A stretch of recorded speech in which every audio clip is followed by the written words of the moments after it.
નમસ્કાર વિદ્યાર્થી મિત્રો, કિશોર ગજેરા યુટ્યુબ ચેનલમાં આપ સૌનું સ્વાગત છે. આપણે અભ્યાસ કરી રહ્યા છીએ પરોક્ષ ખર્ચના હિસાબો, એનો વિડિયો લેક્ચર નંબર 14 અને દાખલા નંબર 19.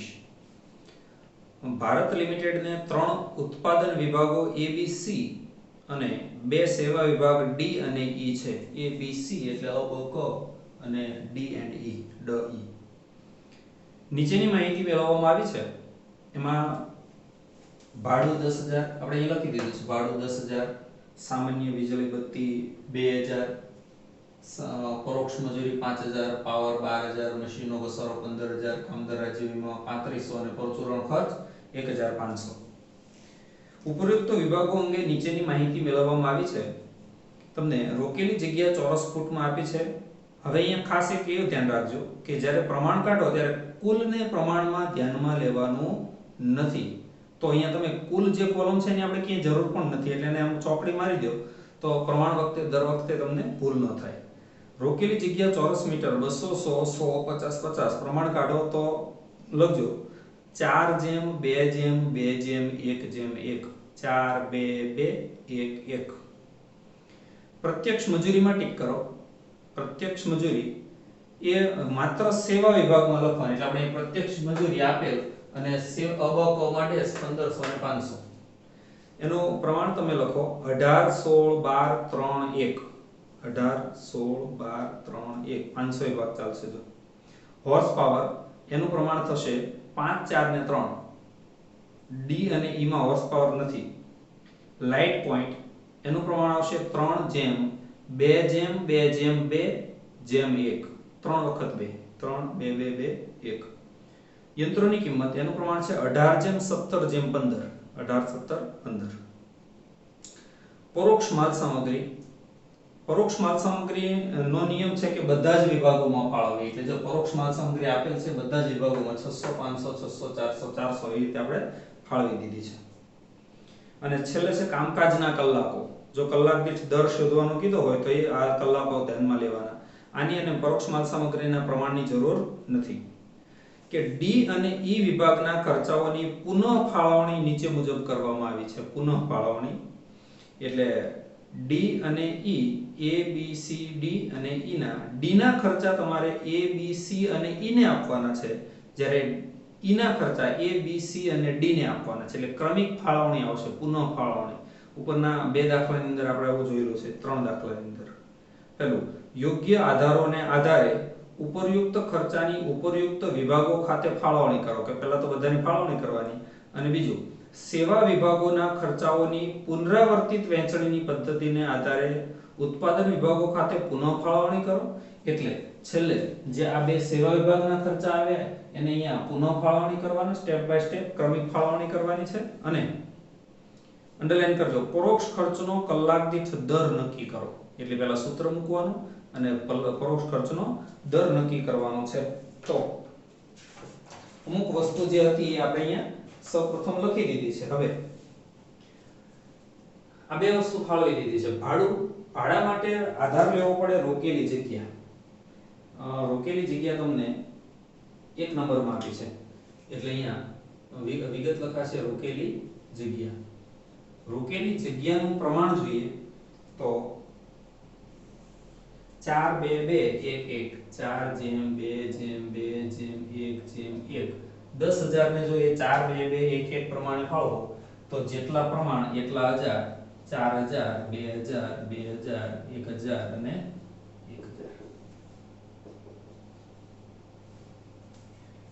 ચલો ત્યાર પછી છે સામાન્ય વીજળી બત્તી. સામાન્ય વીજળી બત્તી માટે આધાર રહેશે લાઇટ પોઈન્ટ્સ.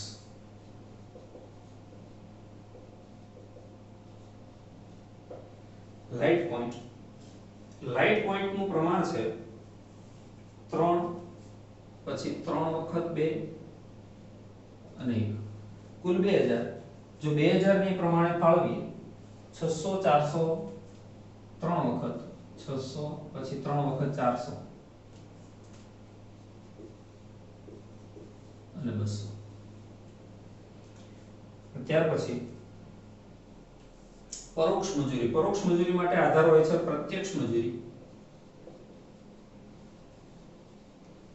પ્રત્યક્ષ મજૂરીનું પ્રમાણ છે 18 16 12 3 1 અને રકમ છે 5000. જો એ 5000 ને ફાળવો તો જેટલા પ્રમાણ એટલા 100. 1800 1600 1200 300 અને 100. ચલો ત્યાર પછી છે પાવર. પાવર માટે આધાર લેશું હોર્સ પાવર અથવા હોર્સ પાવર 3 નંબરની અંદર આપ્યા છે અથવા કિલોવોટ કલાક પણ આપ્યા હોય. Horse power. હોર્સ પાવર નું પ્રમાણ છે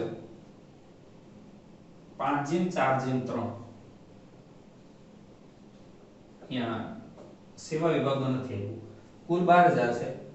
12000 ને જો ફાળવીએ તો 5000 4000 3000.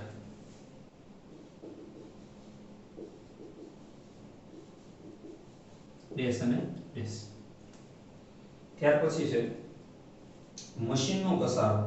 મશીનના ઘસારા માટે યંત્રની કિંમત, મશીનની કિંમત, યંત્રની કિંમત અને યંત્રની કિંમતનું પ્રમાણ છે 18 17 15. 18 17 15 જેમ ડેશ જેમ ડેશ. 15000 ને માત્ર 3 ઉત્પાદન વિભાગો વચ્ચે જ ફાળવવાના છે. 5400 5100 અને 4500. ત્યારબાદ કામદાર રાજ્ય વીમા એ પ્રત્યક્ષ મજૂરીના પ્રમાણમાં ફાળવાય. પ્રત્યક્ષ મજૂરીનું પ્રમાણ છે 18 16 12 અહીંયા 3 1. કુલ 3500. 3500 ને જો ફાળવીએ 1260 1120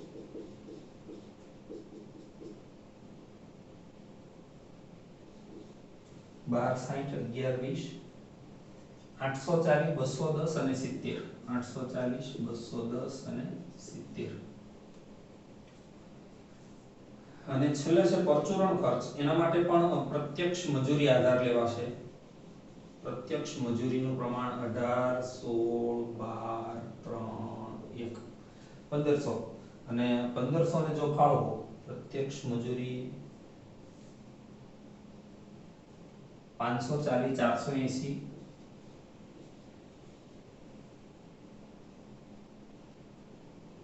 360 90 અને 30. મિત્રો આડો સરવાળો પણ 1500 થઈ જવો જોઈએ. તમે પણ સાથે કેલ્સી લઈ અને ગણતરી કરી શકો છો. જો આમાં કોઈ ભૂલ હોય તો મને નીચે ચેટમાં જણાવી શકો છો. ઓકે, આનો સરવાળો થાય 53500 19200 15200 12900 3900 અને 2300.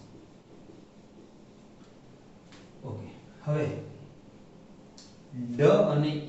ડી અને ઈ વિભાગના ખર્ચા તમારે ક્રમિક રીતે આ ત્રણેય વિભાગોને ફાળવવાના છે.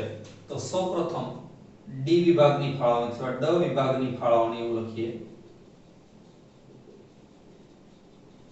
આધારમાં લખી આપેલ એનું પ્રમાણ તમને આપ્યું છે 3:4:2:1 3:4:2:1.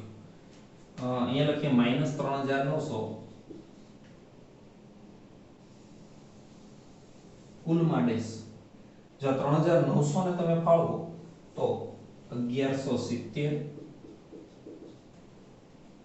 બી ને 1560, સી ને 780 અને 390. આનો સરવાળો કરીએ તો પાછો 53500 20370 16760 20370 16760 13680. અહીંયા આવશે ડેશ અને આનો સરવાળો 2690. ઓકે, તો ઈ વિભાગમાં જે 2690 છે એને ફાળવીએ તો અહીંયા લખવાનું પાછું ઈ વિભાગની ફાળવણી. આધારમાં લખવાનું આપેલ એનું પ્રમાણ છે 4 2 3 1. 40%, 20%, 30%, 10% અને ડેશ. કુલમાં ડેશ અહીંયા -2690. હવે એને જો ફાળવો 2690 ને તો 1076 અને 538,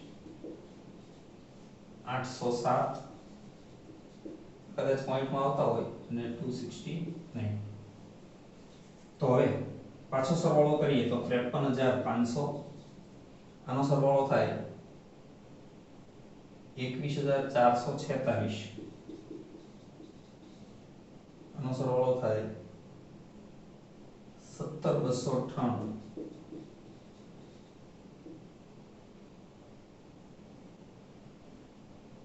$14,487.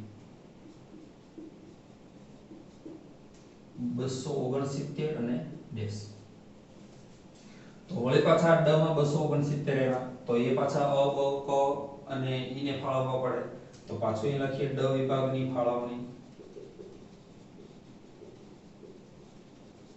આધારમાં લખીએ આપેલ પ્રમાણ 3/4/2 ડેશ 1.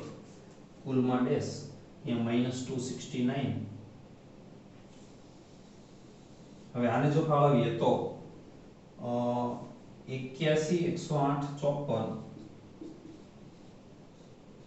અને અહીંયા 27. 24.9 એટલે 27. 7 8 9 10 11 12 13. ઓકે, એક ઓછો થાય છે એટલે અહીંયા 26 લખી દઈએ. 81 108 54 અને 26. ઓકે, પાછળનો સરવાળો કરીએ 53500. મિત્રો અહીંયા 1 રૂપિયાનો કદાચ 2 રૂપિયાનો તફાવત આવે તો એ વેલિડ છે, એમાં કઈ વાંધો નથી. 21527, 17406,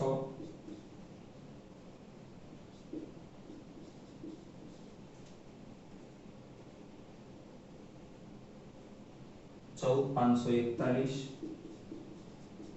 ડેશ અને 26. મિત્રો ફરી પાછા આની અંદર ઈ માં 26 આવ્યા તો પાછા અ બ ક અને ડ ને ફાળવવા પડે. પાછું લખીએ ઈ વિભાગની ફાળવણી. વિગતમાં લખીએ આપેલ પ્રમાણેનું 4/2/3/1 ડેશ. કુલમાં ડેશ અહીંયા -26.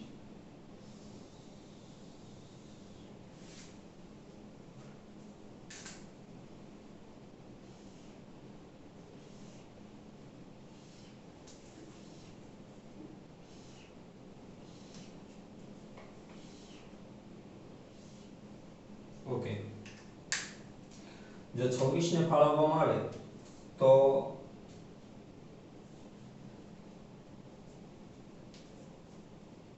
4/3/2/1 પ્રમાણે. હવે આને આવશે 3. 2.6 લેખે જો ગણવા જાવ તો આવશે 3 અને 11 5 અને 8. આનો જો સરવાળો થાય 5 અને 11 તો 22 23 24 25 27. ઓકે, તો અહીંયા 11 ની જગ્યાએ આપણે આપી દઈએ છીએ આને 10. જો આનો સરવાળો કરશો તો 26 થશે. હવે પાછો સરવાળો 53500, 21537, 17411, 14509, 3 અને ડેશ. ફરી પાછા આમાં 3 આવ્યા તો એ ફાળવીએ પાછા બીજા 3 વિભાગોને પાછું લખીએ ડ વિભાગની ફાળવણી અહીંયા લખીએ આપેલ પ્રમાણ 3/4/2/1 કુલમાં ડેશ -3. હવે જો અહીંયા તમે ફાળવવા જાઓ તો એ જવાબ આવતો હોય 0 પોઈન્ટમાં 0.3 એવો, એટલે હવે પોઈન્ટમાં જવાનું નથી. આ 3 છે તો આ ત્રણેયને એક એક આપી દઈએ, 1 1 અને 1, એટલે આ સરવાળો 53,500, આ 21,538, 17,412, 14,550 ડેશ અને ડેશ. તો જ્યાં સુધી મિત્રો આવી રીતે સેવા વિભાગમાં 0 0 ન આવી જાય ત્યાં સુધી તમારે ગણતરી કરવી પડે. આને કહેવાય પરોક્ષ વિભાગ, પરોક્ષ ખર્ચાની ઉત્પાદન વિભાગો વચ્ચે ફાળવણી.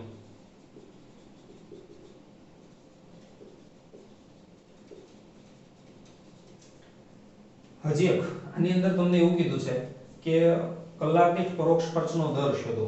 તો એનું સૂત્ર એવું છે, પરોક્ષ ખર્ચનો કલાક દીઠ દર બરાબર પરોક્ષ ખર્ચા છેદમાં કામના કલાકો, પરોક્ષ ખર્ચા છેદમાં કામના કલાકો. અહીંયા ગુણ્યા 100 આવશે નહીં, ટકાનો દર હોય તો ગુણ્યા 100 આવે. હવે પેલો આપણો વિભાગ છે એ અથવા અ. આના તમે પરોક્ષ ખર્ચા જુઓ તો આ છે 21,538, અને આના કામના કલાકો તમને પેલા કોષ્ટકની અંદર 6 નંબરની નીચે આપ્યા છે. કામના કાજના કલાકો 4,312. અહીંયા 4,312 કરીએ એટલે આનો જવાબ આવશે 4.9.